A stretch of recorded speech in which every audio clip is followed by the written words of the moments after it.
ஓம்களுக்கு வணக்கம். நான் உங்கள் ஸ்ரீதர். ஸ்ரீதர் ஸ்டாக் சேனலுக்கு உங்களை அன்புடன் வரவேற்கிறேன். வீடியோ பிடித்திருந்தால் லைக் செய்யுங்கள். இது மற்ற பக்தர்களுக்கும் உதவும். கோவிந்தா, எல்லோருக்கும் வணக்கம். நீங்க திருமலைக்கு யாத்திரை போக பிளான் பண்ணிட்டு இருக்கீங்களா?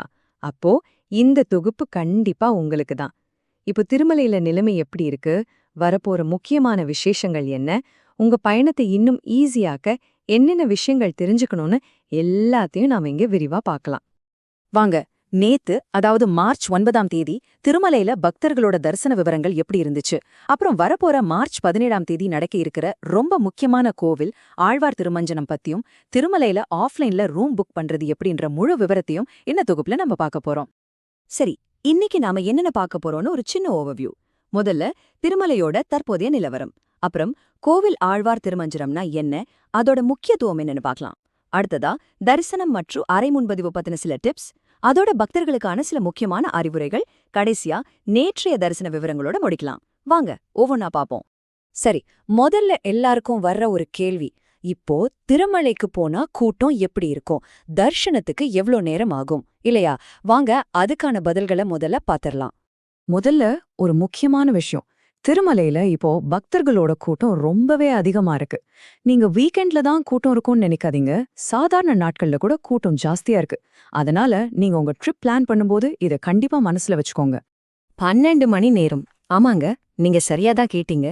இப்போ இருக்கிற நிலைமையில எந்த டோக்கனுமே இல்லாம நீங்க சர்வ தரிசனத்துக்கு போனீங்கன்னா கிட்டத்தட்ட அரை நாள், அதாவது 12 மணி நேரம் வரைக்கும் காத்திருக்க வேண்டியிருக்கு. இது நிஜமாவே ரொம்ப பெரிய வெயிட்டிங் டைம். இந்த ஷார்ட்டை பார்த்தீங்கன்னா உங்களுக்கு இன்னும் தெளிவா புரியும். பாருங்க, சர்வ தரிசனத்துக்கு 12 மணி நேரம். அது மட்டும் இல்ல, முன்னாடியே புக் பண்ணிட்டு போற ஸ்பெஷல் என்ட்ரி தரிசனத்துக்கு கூட சுமார் 3லேருந்து 4 மணி நேரம் வெயிட் பண்ண வேண்டியதா இருந்துச்சு.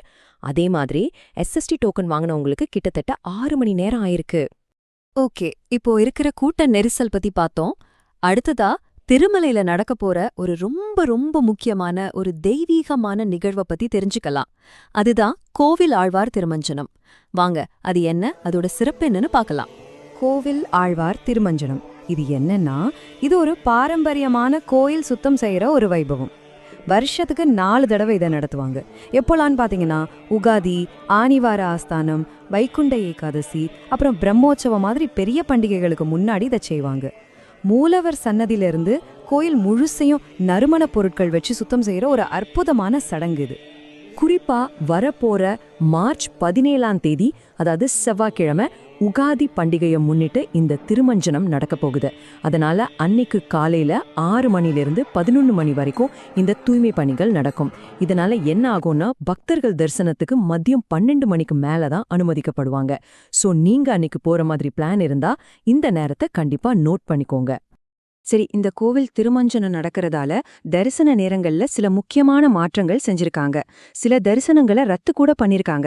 அது என்னென்ன, அதோட திருமலையில நேரா போய் ரூம் புக் பண்றது எப்படின்றதையும் இந்த பகுதியில விரிவா பார்க்கலாம். இந்த டேபிள கொஞ்சம் கவனமா பாருங்க. மார்ச் 17ஆம் தேதி திருமஞ்சனம் காரணமா விஐபி பிரேக் தரிசனம் கிடையாது. அதோட சுவாமிக்கு செய்யப்படுற அஷ்டதல பாத பத்மாராதன சேவையும் அன்னைக்கு ரத்து செய்யப்பட்டிருக்கு. அதே மாதிரி மார்ச் 19ஆம் தேதி உகாதி ஆஸ்தானம் நடக்குது. அதனால புரோட்டோகால் விஐபிகளை தவிர மத்த யாருக்குமே விஐபி பிரேக் தரிசனம் இருக்காது. இன்னொரு ரொம்ப ரொம்ப முக்கியமான விஷயம், விஐபி பிரேக் தரிசனத்துக்காக கொடுக்கப்படுற ரெக்கமெண்டேஷன் லெட்டர்ஸ் இருக்கு இல்லையா, அத மார்ச் 16, 18 தேதிகள்ல ஏத்துக்க மாட்டாங்க. சோ இந்த தேதிகள்ல விஐபி தரிசனத்துக்கு முயற்சி பண்றவங்க இத கண்டிப்பா மனசுல வச்சுக்கோங்க.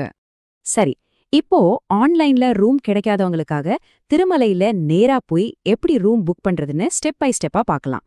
ஸ்டெப் 1, காலையில 5 மணிக்கெல்லாம் சிஆர்ஓ ஆஃபீஸ்க்கு போயிடுங்க. அங்க உங்க மொபைல் நம்பரையும் ஆதார் நம்பரையும் கொடுத்து ரெஜிஸ்டர் பண்ணணும். ஸ்டெப் 2, உங்களுக்கு ரூம் அலாட் பண்ணிக்கோன்னு சொல்லி ஒரு எஸ்எம்எஸ் வரும். அது வரைக்கும் வெயிட் பண்ணணும். ஸ்டெப் 3, அந்த எஸ்எம்எஸ்ல ஒரு இடம் சொல்லிருப்பாங்க. அந்த இடத்துக்கு போய் பணத்தை கட்டிட்டு உங்க ரூம் சாவியை வாங்கிக்கலாம். அவ்வளவுதான். இங்க ஒரு சூப்பர் டிப் சொல்றேன், நோட் பண்ணிக்கோங்க.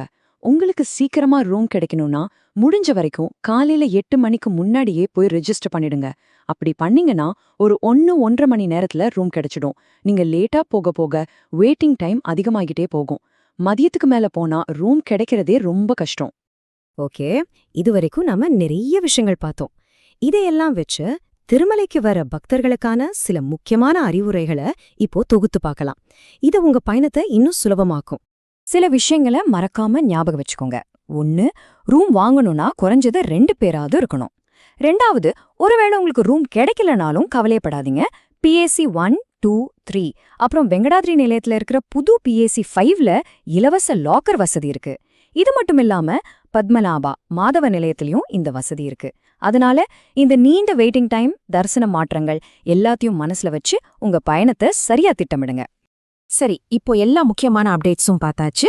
கடைசியா ஒரு சின்ன புள்ளி விவரம். நேத்து ஒரு நாள்ல மட்டும், அதாவது மார்ச் 9ஆம் தேதி திருமலையில தரிசன நிலவரம் எப்படி இருந்துச்சுன்னு பார்க்கலாமா? நேத்து ஒரே நாள்ல 72,526 பக்தர்கள், ஆமாங்க 72,526 பக்தர்கள் ஏழுமலையானன தரிசனம் பண்ணிருக்காங்க. நினைச்சு பாருங்க, ஒரே நாள்ல இவ்ளு பேரா! கோவிந்தா! அதே போல நேத்து தரிசனம் செஞ்ச பக்தர்கள்ல 26,624 பேர் தங்களோட வேண்டுதலை நிறைவேற்ற விதமா முடிக்காணிக்கை செலுத்தியிருக்காங்க.